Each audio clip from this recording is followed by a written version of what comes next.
My name is Gia Page. I play Sarah in Jackie St. James' upcoming film For New Sensations. It is about love in the digital age and how dating and the internet can clash and actually be bad. So you are a millennial. Can you? Am I though? Well, maybe millennials don't like to think of themselves as millennials, but I think you probably qualify. I was Do born in you 1990. do you remember a Still time qualifies. when the internet didn't exist? Yeah. Do you remember not having GPS? Yeah, MapQuest. I said that out loud the other day, and somebody's like, "What's MapQuest?" I'm like, "You know what? Nothing." But you never had to pull out like a city map to figure out how to get places. I've used a map before, yeah. I used to deliver pizzas. You use maps. You didn't use like a GPS. They don't let you use your GPS. So I'm getting from this conversation that you think technology might be a bad thing To an extent, yeah. to an extent. So give us an example of how you think it negatively impacts our culture or people or relationships. I think people rely on it too much. Mhm. I think there are definitely people in the world who, if you took away the internet, they wouldn't know how to survive or get anywhere. I think it's pretty scary when you've been somewhere like 10 or 20 times and you still have to put the location in your GPS because you have no fucking idea what you're doing. Internet dating freaks me out.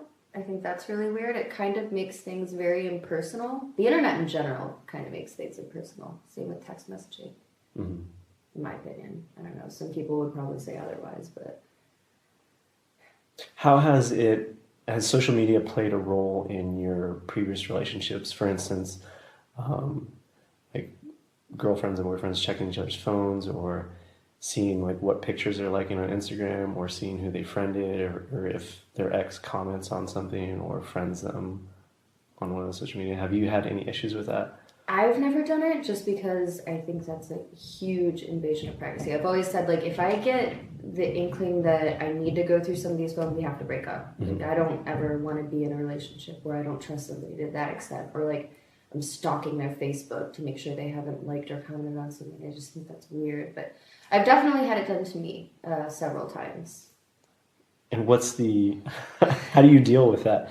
Is it like the breaking point if a boyfriend gets to the point where he's checking on those things, you're like, okay, this is an issue and we're not going to be able to get past it? No, because I'm not a sneaky person, so I've had boyfriends go through my phone and I'm like, oh yeah, and how'd that go for you? What'd you find? Nothing? That's what I thought.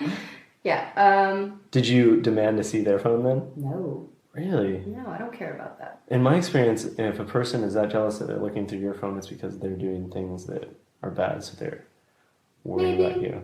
I mean, I have a pretty good judge of character, and my gut feeling is usually right. But like the last time that somebody went through my phone, I really didn't feel like I needed to check up on them.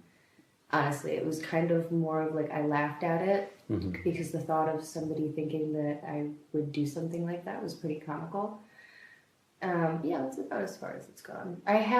There was one relationship where like this person would not stop going through my things, and finally it just gets weird at a point, and I had to break up with him, but Right. thankfully that doesn't happen often. Now they just stalk you online quietly. Yeah, but like if you want to stalk me online, that's fine. Just don't stalk me in person. Right, yeah.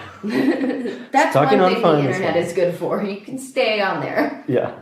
It's like, please stalk me online and go to my website and buy my clips. Perfectly fine. Yes, that's exactly what I want you to do. Well, like, give us an example of maybe people you know who, like, what is too much social media usage or phone usage? Like, where do you draw the line when somebody is on their phone too much? Like, what becomes an issue? Or maybe people you follow on social media and you're like, this is just too much. I think when it's too much, for me personally, like if I'm trying to spend time with somebody and they're just glued to their phone, or if they're like oversharing every single little thing that we do online, like I kind of like my personal life to stay personal. Right. So I don't like hanging out with people who they have to share every little thing that they do, checking into every fucking location, like taking a picture, updating it right then to Instagram, or I just think that stuff is weird. Or when people use the internet as their diary, I personally still keep a diary, so I don't have to worry about that. But I feel like a lot of those things can come back to bite you in the butt because you may not feel that way, like at some Wow. point in your life, but then that shit always exists on the internet. A digital footprint. Yeah, it's like documenting all the horrible mistakes that you've ever made in your life. I'm not about that life. So for you, somebody who is an internet, you make your money online, basically. So you have to straddle that world where, I mean, without social media and all those things, it might make your job harder, but it's made it easier for you to reach out to fans. So how do you keep that line between making yourself available enough online for your fans, but not sharing too much or not spending too much of your life online? See, I think a huge part of my problem with social media is like I didn't have Twitter before porn. I had a Facebook and that was it. So like porn has kind of forced me to get into social media, and I'm still not really that into it. Like I probably should share a lot more than I do, but I let my fans see a certain amount of me and that's it. You know, there are some things that I like to be kept to myself and, you know, amongst people who I actually know. I don't think that, you know, my fans need to know every single detail about my life. I definitely share, you know, stuff that has to do with scenes or, you know, just little things for them to get to know me by, but like there's definitely a line. I don't know, I don't update everything constantly with like what I'm doing personally. I think I use it more as like a business tool. And I think Right, a tool. It's not as like a lifestyle. Yeah. I can definitely go days, weeks, months without it, and I would be perfectly fine.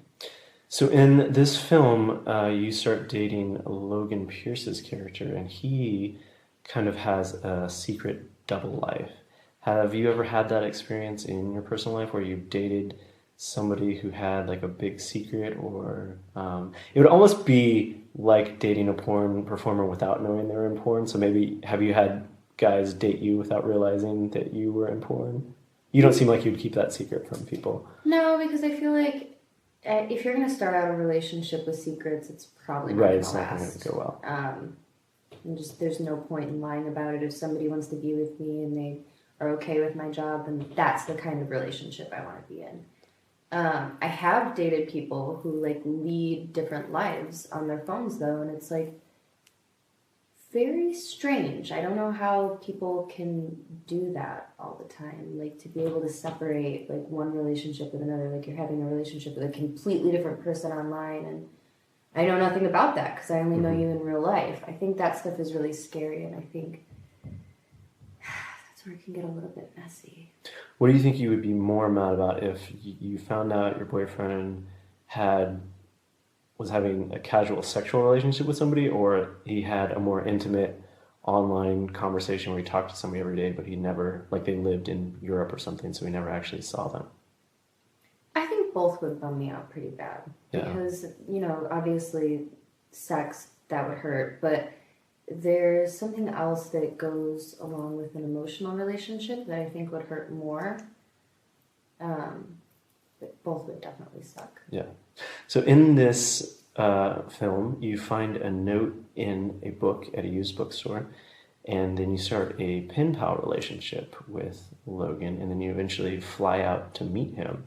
So what is have you ever put yourself out there in that extent? I know you haven't done online dating, so you probably are pretty limited in. What's like the farthest you've gone out on a limb for somebody?